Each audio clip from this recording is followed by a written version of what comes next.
Olá, vamos conversar sobre Strategia, uma plataforma nativa digital para colaborações criativas. Esse é o canal no YouTube de Strategia. A gente vai começar hoje a falar sobre estratégia para professores, estratégia para estudantes, estratégia para educação, na verdade. Vamos conversar um pouco sobre isso. Como é que começa esse processo de educação no mundo digital? Afinal de contas, o mundo já é digital, a gente sabe faz tempo. Muita gente está pensando ainda numa transição, mas, de fato, a gente já evoluiu esse processo. Já vivemos o mundo digital há pelo menos 10 ou 20 anos. Educação digital não começou ontem, não começou hoje, não vai começar amanhã. Começou faz tempo. Faz um monte de tempo que a gente entendeu que a escola foi expandida. A escola física existe, vai continuar existindo, sendo ela expandida para uma escola física que usa o digital para ampliar seus espaços e que usa o social para orquestrar os espaços físicos e digitais. É nesse contexto que a gente vem descobrindo como usar o mundo digital em sala de aula. Começamos no século XX. É bom lembrar que já estamos no século XXI, né? Mas começamos no século XX, o século passado. E o começo de todo o processo de ruptura inovadora é basicamente um espelhamento do que já se conhece do novo contexto. A gente começou espelhando a conhecida sala de aula na internet, mais ou menos como aconteceu com o automóvel. Os primeiros carros se pareciam com uma carruagem, era basicamente uma carruagem sem cavalo. Esse é o primeiro carro patenteado, o Motorwagen. Ele é um espelho do passado no presente. Ele é basicamente a mesma forma de uma carroça sem os cavalos na frente. Tem uma carruagem sem os cavalos na frente. Os cavalos foram substituídos por um motor, mas a estrutura básica da experiência é a mesma de uma carruagem, né? Então, quando a gente vem para a educação, não podia ser diferente. É assim em qualquer situação. Grandes novidades, grandes inovações, grandes rupturas, elas começam por um espelhamento do passado. Quando a gente olha para as primeiras experiências que perduram até hoje, né, de educação na internet, a gente vai ver que, basicamente, as pessoas entendem e trabalham com a perspectiva de salas de aula, ou seja, aulas sem sala. O princípio é Google Classroom, Moodle, LMS 365 ou qualquer outra dessas ferramentas, elas são um espelho do mundo físico no mundo digital. A mesma aula, as mesmas coisas das aulas. Algumas diferenças, claro, algumas novidades foram incorporadas, mas a essência, assim como o motor, né, da carruagem sem cavalo, mas a essência continua a mesma coisa. Né? A gente continua dando aula, a gente continua fazendo exposição de vídeo, a gente continua fazendo prova, a gente continua fazendo o que a gente sempre fez, chamada. Essas ferramentas fazem chamada dos meninos. Então a gente continua da mesma forma, lidando com a educação no mundo digital, como se estivéssemos no passado do mundo físico sem o digital. Então é claro que isso vai mudar, é claro que isso vem mudando. No século XXI, que já começou faz um tempinho, as pessoas aprenderam ou estão começando a aprender como aprender no mundo digital. É muito diferente olhar para o contexto atual. O contexto do século XXI não é o contexto do século XIX, do século XVIII, do século XX. É outro universo completamente diferente que a gente tem, de fato, agora uma outra dimensão com a qual a gente convive diariamente, que é o espaço-tempo digital. Nesse contexto, muito regulamento, muitas questões vêm mudando. Por exemplo, uma mudança cultural forte, percebida nos últimos anos, as empresas, o mercado, cada vez exige menos graus de diplomas e mais habilidades e competências.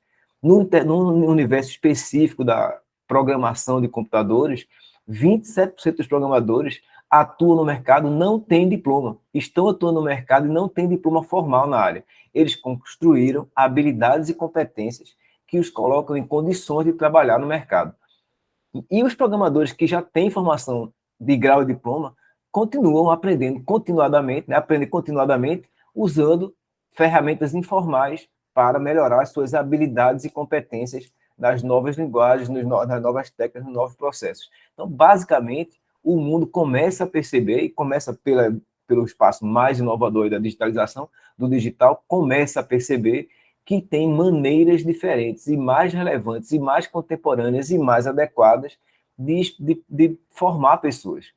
A gente está muito mais preocupado hoje em pessoas que têm as habilidades e as competências necessárias para atuar no mercado do que naquelas que têm os graus e diplomas e nunca atuaram, não sabem atuar, não conseguem fazer parte do mercado, porque ficaram distantes da realidade.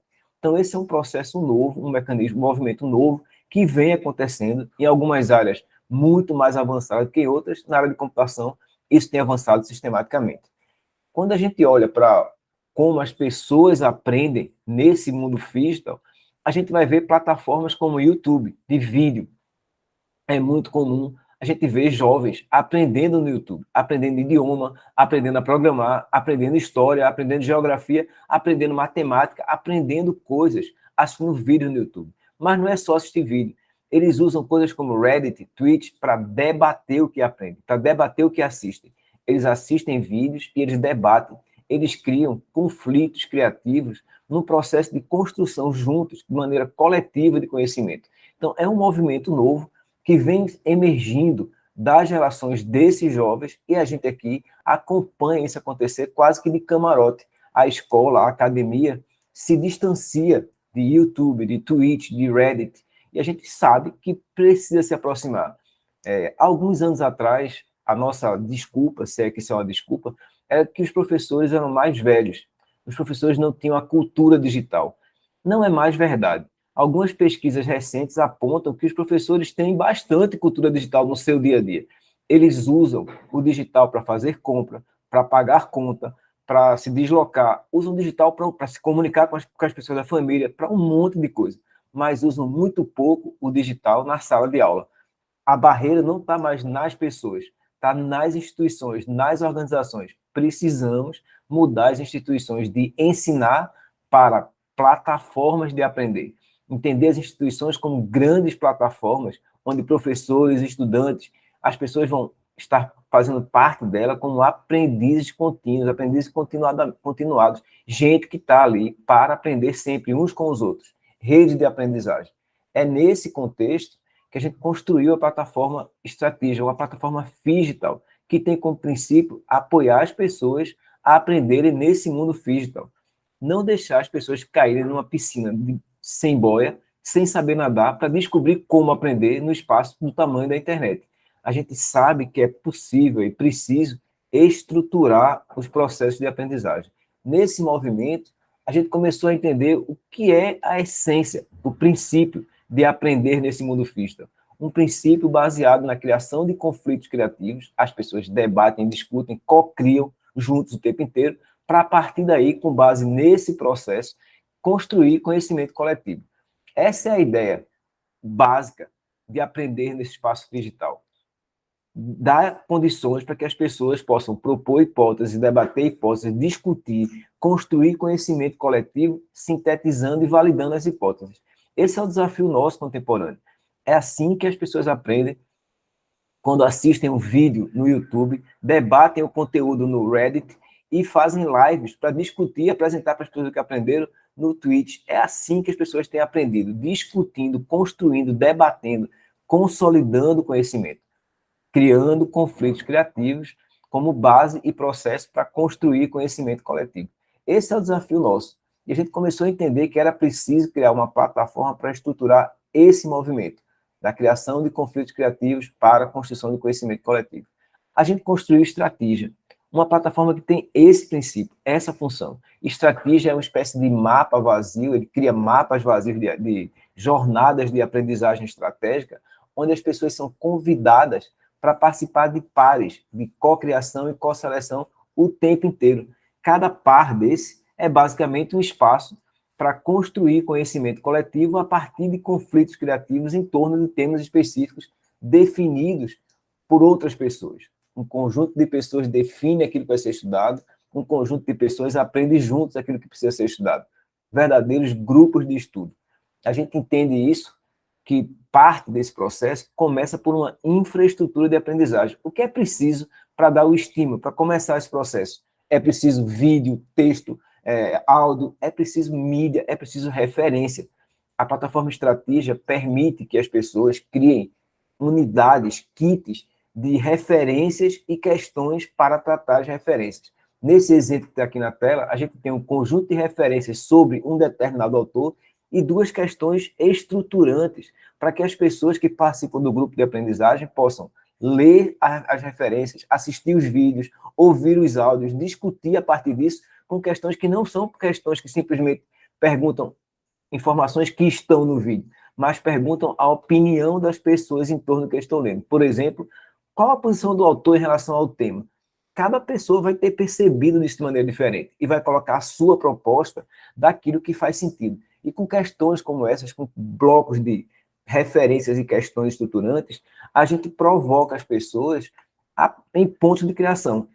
Aqueles pontos de criação lá em estratégia são espaços onde as pessoas vão acessar as referências e vão, a partir das questões estruturantes, propor hipóteses, responder as questões com a sua perspectiva, no formato de rede digital, no formato de redes sociais, em posts, como se faz no Instagram, no Facebook, no Twitter, como a gente aprendeu a fazer, escrevendo, como se faz no WhatsApp, um diálogo, um debate escrito, onde as pessoas podem colocar suas respostas e todos podem comentar, curtir, debater, um diálogo estruturado em torno do digital. Diálogo que pode, por exemplo, ser esconder as pessoas, ser focado no texto, no tema, e não nos indivíduos, para evitar viés no debate. Então, é possível, em estratégia, você ativar um modo anônimo, a gente não sabe com quem está dialogando, a gente sabe o que e sobre o que está dialogando. A gente discute o tema sem necessariamente discutir a partir das pessoas. A gente começa a reduzir viés e aumentar engajamento. A gente percebeu que movimentos como esse, de modo anônimo, faz com que as pessoas debatam com mais segurança, com mais confiança, com menos viés. Então, a gente começou a entender que era possível, numa plataforma, ajudar as pessoas a debater melhor, a propor melhor as hipóteses, a debater mais as hipóteses e a construir mais espaço de conhecimento. A gente também entendeu que, além de cocriação, né, é preciso co-seleção, é preciso entender como é que a gente faz para selecionar. Em estratégia, a gente tem uma ferramenta associada à plataforma que ela consegue sintetizar os debates. Usando inteligência artificial, usando análise de dados, a gente consegue sintetizar os debates das pessoas que estão inscritos na plataforma. E essa síntese pode ser debatida, de novo, pela rede de pessoas do grupo, e ela pode e deve ser validada. A gente criou um mecanismo de validação de hipóteses, onde as pessoas declaram as suas crenças, quanto por cento de crença você tem de que essa síntese faz sentido e representa aquilo que foi debatido. As pessoas declaram a crença e a plataforma consegue medir a crença média, o quanto as pessoas, em média, parecem acreditar naquilo, e o grau de consenso dessa crença, o quanto o consenso é integrado, todo mundo mais ou menos concorda com a mesma coisa. Quando a gente consegue medir crença e consenso, e consegue medir o tempo inteiro engajamento, participação, fala das pessoas, a gente consegue criar indicadores de colaboração e conhecimento, indicadores que ajudam a gente a construir conhecimento coletivo a partir de conflitos criativos. A gente consegue medir, por exemplo, o engajamento das pessoas. Como? Olhando quanto de ação as pessoas trazem para a plataforma, para o debate, quantas falas, quantos comentários, quantas curtidas, o quanto as pessoas atuam no debate e o quanto a atuação dessas pessoas impactam as outras pessoas. A gente consegue medir aqui, por exemplo, se a minha fala no debate, o meu texto escrito no debate, ele vai influenciar outras pessoas. Como é que eu meço isso? Se as outras pessoas comentam, discutem, debatem a minha fala. Então, a gente está sempre medindo aqui o engajamento de todo mundo, usando duas variáveis. A variável de ação, o quanto eu produzo, e a variável de impacto, o quanto eu impacto as pessoas no debate, o quanto eu provoco as pessoas para vir para o debate. Da mesma forma, a gente consegue medir em estratégia o alinhamento do grupo. A gente consegue medir a crença média e a gente consegue medir o consenso, que é o inverso da dispersão. Se o grupo está cada um com uma opinião diferente, com uma crença diferente, está muito disperso, tem pouco consenso. Se as crenças estão muito próximas, tem muito mais consenso. Então, bons projetos, bons grupos de aprendizagens, boas jornadas de aprendizagem, têm engajamento alto das pessoas e tem alinhamento alto das pessoas. Normalmente no quadrante lá de cima, onde ação e impacto estão altas, onde crença e consenso estão altos. É claro que não é assim sempre. Algumas situações a gente percebe que o engajamento é baixo. E o que é que a gente faz quando o engajamento é baixo? A gente aprendeu com dezenas de projetos e centenas ou milhares de pessoas usando estratégia que tem alguns mecanismos para aumentar o engajamento. Por exemplo, explorar o modo anônimo. Ele tem uma tendência a fazer com que as pessoas se sintam mais à vontade e falem mais, e se engajem mais com os debates. Fazer perguntas diretas às pessoas. Quando você percebe, como professor, como mentor, como monitor, que o grupo não está engajado, pergunta diretamente às pessoas. O que é que você, fulano, acha da opinião X que está aqui no debate? E a gente começa a provocar as pessoas a falar mais, a se comprometer com o debate, a se engajar no debate. Assim como é possível em estratégia agendar encontros síncronos, encontros em videoconferência ou em salas de aula físicas, para que as pessoas possam debater juntos aquilo que está sendo colocado na plataforma, para que as pessoas possam se envolver mais, ter ações mais coordenadas por quem está monitorando ou acompanhando ou facilitando o processo de aprendizagem. Tem mecanismos, dinâmicas para aumentar o engajamento. Da mesma forma, quando a gente percebe que o alinhamento é baixo, existem mecanismos dinâmicos para aumentar esse alinhamento. Por exemplo, retomando o debate. Se um ponto não tem alinhamento, não tem consenso, é porque faltaram argumentos. Volta, debate mais, amplia o espaço de argumentos. Promove debate síncrono, usa o espaço de fala, sai um pouco do escrito e provoca a fala das pessoas, para que elas possam se colocar, falar com mais facilidade os seus argumentos e volta depois para a plataforma para solicitar que eles explicitem ali os argumentos a favor e contra daquelas posições que estão sendo construídas de maneira coletiva. Então, a gente vai trazendo para a plataforma dinâmicas, métodos, formatos e ferramentas que ajudam a ampliar o alinhamento e a ampliar o engajamento.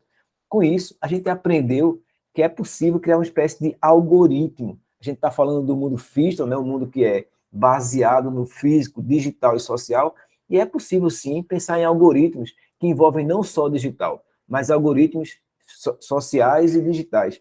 Algoritmos que coordenam o processo de debater, alinhar e aprender. A gente entende que, ao debater, depois de um debate sobre um determinado tema, se houver engajamento suficiente do grupo, o grupo debateu, todo mundo se colocou, tem uma ação alta das pessoas, tem impacto alto do que as pessoas falam, todo mundo escuta todo mundo discute, debate as falas dos outros, a gente percebe que esse é um momento que a gente já pode partir para o alinhamento. O time já tem, aparentemente, maturidade sobre o tema para ir para o alinhamento. Ao chegar no alinhamento, a gente, de novo, mede o quanto as pessoas concordam e estão alinhadas com o tema que foi discutido. Se não houver alinhamento, volta e pede para debater mais. É um algoritmo básico. Se houver engajamento, pode alinhar. Se no alinhamento não houver alinhamento, volta para debater mais. Se houver engajamento e alinhamento, a gente avança. A gente começa a entender que as pessoas estão aprendendo. A gente pode avançar para os próximos passos da jornada de aprendizagem estratégica. Então, Estratégia é uma plataforma nativa digital que tem um algoritmo que envolve debate, alinhamento para a construção de aprendizagens. A gente entendeu que é assim que funciona, a gente percebeu isso experimentando, rodando dezenas de projetos novos com centenas de pessoas para descobrir o que é que realmente faz sentido. Quando as pessoas estão engajadas, a tendência é que haja maior alinhamento. E quando as pessoas têm alinhamento e engajamento, a tendência é que haja mais aprendizagem. Então, é assim que a gente entendeu que se constrói conhecimento coletivo a partir de conflitos criativos. É um processo onde a gente consegue, por exemplo, avaliar não o quanto cada indivíduo aprendeu sobre o tema, mas o quanto cada indivíduo colaborou no processo de construção desse conhecimento coletivo. A gente consegue medir o desempenho do grupo. Esse é um gráfico gerado pela plataforma que mostra nas bolinhas vermelhas aí a quantidade de respostas dadas pelas pessoas sobre um determinado tema que está apontado na bolinha roxa no meio. E as bolinhas azuis indicam os comentários, o quanto as pessoas estão debatendo coletivamente as respostas dos outros. As bolas verdes indicam o quanto as pessoas curtiram as falas dos outros. Então, a gente tem aí um ambiente onde o desempenho do grupo parece ser interessante. Mas é possível também olhar de uma outra perspectiva, olhar o desempenho dos indivíduos, um a um. O indivíduo A respondeu bastante as questões, mas comentou praticamente nada, só curtiu outras, não tem comentário, ele não participou, não se engajou no debate. Já o indivíduo D, lá da ponta, respondeu todas as questões, debateu com todo mundo, curtiu um monte delas, ele participa muito mais do processo. Então, a gente consegue ver, a partir de gráficos como esse, o desempenho coletivo e o desempenho individual das pessoas no processo de colaborar. O que a gente mede e está olhando aqui é o quanto as pessoas colaboraram para a construção daquele conhecimento coletivo que vai emergir dos tais conflitos criativos. Esse é o nosso desafio em estratégia, uma plataforma para ajudar pessoas a construir conhecimento coletivo a partir de conflitos criativos. A gente entendeu que para isso é possível criar rede de pessoas.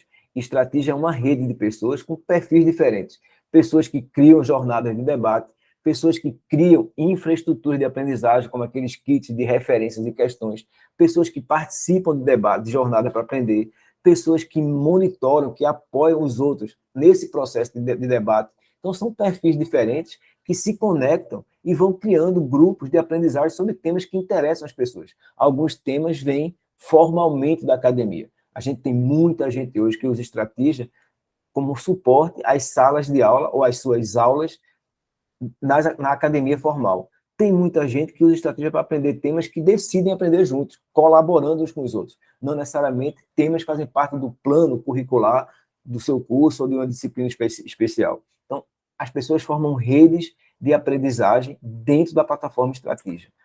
A gente também entendeu que estratégia como plataforma, ela precisaria ser programada também pelas pessoas, pela comunidade. Hoje é possível criar applets a partir dos dados de estratégia para automatizar, para melhorar, para otimizar o processo de interação e de troca, o processo de construção de conhecimento coletivo a partir de conflitos criativos. Aqui são alguns exemplos de applets, tem vários deles disponíveis na plataforma, que as pessoas vêm desenvolvendo e vão desenvolvendo. A gente entendeu nesse processo que, a partir do uso de estratégia, a gente viu coisas como essa aqui. A gente forma grandes redes de aprendizagem que mudam o paradigma de alto custo da educação para uma educação sustentável e escalável. Um professor autor cria a infraestrutura de aprendizagem, as referências e questões, várias delas, agrupa em jornadas, outros professores ou outras pessoas, não necessariamente professores, né, podem criar jornadas de aprendizagem a partir dessa base, dessa infraestrutura básica criada pelo professor autor, e esse conjunto de jornadas pode ser monitorado por applets que monitoram automaticamente o desenvolvimento do grupo, que constrói aquele algoritmo em função do que está acontecendo no grupo. Um applet que olha para a jornada, percebe que o grupo já contribuiu bastante, tem um bom empenho, um bom desempenho no debate e começa a colocar os pontos de co-seleção, começa a colocar os pontos de decisão. E assim segue, monitorando. Percebe que as pessoas estão falando pouco e provoca, fale um pouco mais, amplie o discurso. Ou percebe que os discursos estão muito longos e pede que as pessoas declarem as palavras-chave. Tem vários mecanismos aqui automatizados em estratégia hoje para ajudar a criar jornadas com muita gente de maneira estruturada e com um olhar em cada uma dessas pessoas. A gente criou coisas como o Flow, é um aplicativo que permite aos professores, mentores e aos participantes dos grupos acompanhar o debate como se fossem conversas num grupo de WhatsApp. É uma ferramenta simples que você usa no celular ou no computador e você acompanha como se fosse um diálogo tradicional de WhatsApp ou Messenger ou qualquer coisa parecida, onde as pessoas vão acompanhando e quando percebem que precisam interagir, clicam no debate e podem interagir lá mesmo ou ir para a estratégia para interagir com mais profundidade. A gente também criou cockpit, espaço onde as pessoas que estão mentorando, monitorando, acompanhando aprendizes, eles conseguem medir, ver os gráficos, ver os dados, saber quem influencia mais o debate, quem influencia menos, quem colabora mais, quem colabora menos, como as pessoas estão colaborando, que decisões estão tomadas, que acordos as pessoas estão chegando. Então, tem um conjunto de ferramentas aqui que permitem que jornadas de aprendizagem e estratégia elas tenham um custo menor de operação e uma sustentabilidade muito mais escalável. A gente consegue escalar com grupos grandes, mantendo a qualidade do aprender, a qualidade da experiência de aprender de maneira colaborativa, coletiva, a partir de conflitos criativos. A gente entendeu e tem feito muitas experiências, inclusive na prática, de usar a estratégia não como substituto da sala de aula, não uma aula sem classe, sem sala, mas uma aula digital, onde a aula física, a sala física, faz parte desse pacote. A gente montou aqui um exemplo de uma experiência onde usamos uma turma de design, uma turma que iria passar por um processo básico de design, de imersão para descobrir oportunidades, de definição para escolher oportunidades e de ideação para explorar possibilidades. Criamos vários blocos, infraestrutura de aprendizagem, com unidades de debate e de decisão, e aplicamos com o grupo. O que é que a gente fez com esse grupo? Primeiro passo desse processo, o grupo tinha que escolher cenários para imersão. Qual cenário para imersão? E eles podem fazer isso debatendo em estratégia. Cada um propõe, cada um discute um cenário, as pessoas debatem as propostas, fazem a avaliação lá medem o quanto estão alinhados, e quando alinham com o cenário, avançam para descobrir quem são as pessoas que habitam esse cenário. Como é que elas funcionam? Como é o dia a dia delas? Quais são os artefatos físicos, digitais que elas utilizam? Como é que elas se relacionam no dia a dia? As pessoas, de novo, debatem estratégia, aplicam o ponto de validação e medem o quanto o grupo concorda e está alinhado com as decisões tomadas. A gente avança a partir disso aqui e montamos uma atividade física, onde todas as informações que foram geradas no debate foram transformadas em cartas de papel, como as que estão na mesa aí, onde os alunos, com o telefone e a partir das cartas, faziam uma espécie de jogo, de game. Cada aluno podia escolher 3 cartas e, a partir delas, gerar 3 ideias de hipóteses para inovação para aquele grupo de pessoas, naqueles cenários, com aqueles problemas identificados durante a imersão. A gente criou um movimento físico aí. Os alunos sentados numa sala, com as cartas na mão, propondo em estratégia, ou seja, digital, né? Era físico, mas também era digital, e era social, porque estava todo mundo lá trabalhando, participando. Esse debate gerou um conjunto de ideias. Depois as pessoas podiam trocar de grupos de debate, porque eram vários grupos aqui de estudantes, eles trocaram de grupos para propor mais ideias para os outros grupos, usando as cartas que já estavam lá dos grupos que eles não conheciam. Então a gente começa a criar aí uma integração entre as pessoas no ambiente físico, para motivar o grupo a construir mais conhecimento. Todo o debate era feito na plataforma Estratégia de novo. Eles estão usando as cartas e usando o telefone celular para interagir a partir dessas cartas físicas, do contato um com o outro falando, e da plataforma escrita, estruturada, né, de debates estruturados, para descobrir as ideias que fazem sentido. E foi nesse processo, em poucas horas de atividade digital, que a gente gerou com os alunos um conjunto enorme de hipóteses que foram validadas por todos eles e consolidadas, inclusive fora da sala de aula, inclusive no espaço aberto da universidade. A gente usa o espaço físico não como uma prisão, né? Não como um espaço para todo mundo preso dentro da sala. A gente tem um espaço físico para debater, para construir, para ficar em pé conversando, enquanto discutem estratégia, enquanto colocam, enquanto declaram suas crenças. E com isso, nessa experiência aqui, a gente gerou 226 ideias, em poucos alunos, 35 alunos, 32 ideias foram selecionadas e foram consolidadas, porque eram ideias que faziam mais sentido, e 7 delas foram selecionadas para serem executadas no projeto. Então, foi uma atividade de ideação digital. A gente trabalhou um tempo no mundo totalmente digital, um tempo no mundo físico e digital integrado. A gente constrói aqui uma experiência digital de dar aula usando estratégia, usando uma ferramenta que apoia pessoas a construir conhecimento coletivo a partir de conflitos criativos. A gente tem feito isso em várias situações, em turmas práticas, como essa aqui, mas também em turmas teóricas, como aquelas que eu mostrei no começo do exemplo, discutindo a relevância de um determinado autor para a formação de conhecimento numa área. Estratégia é uma plataforma freemium, qualquer pessoa pode experimentar, e eu vou deixar aqui esses 2 links. O link do e-mail para o suporte de estratégia, tem um grupo de pessoas que suporta, que apoia as pessoas que precisam de entender melhor a plataforma, e aqui um link com QR Code que aponta para a plataforma estratégia. Você pode apontar aqui com seu celular, ou digitar o link direto, você vai cair na plataforma estratégia, cria sua conta, ela é free, você pode começar a formar grupos de estudo e aprendizagem hoje. Você, professor, você, estudante, você que está se preparando para o concurso, você pode usar a estratégia e convidar pessoas que fazem sentido para estarem com vocês nessa jornada de aprender. Obrigado, espero que tenha ajudado a entender um pouco mais de estratégia para a educação. E vamos falando sempre aqui nesse canal, conversando sobre estratégia digital, uma plataforma para colaborações criativas, aplicada em diferentes contextos. Hoje, a gente conversou sobre estratégia digital aplicada no contexto da educação.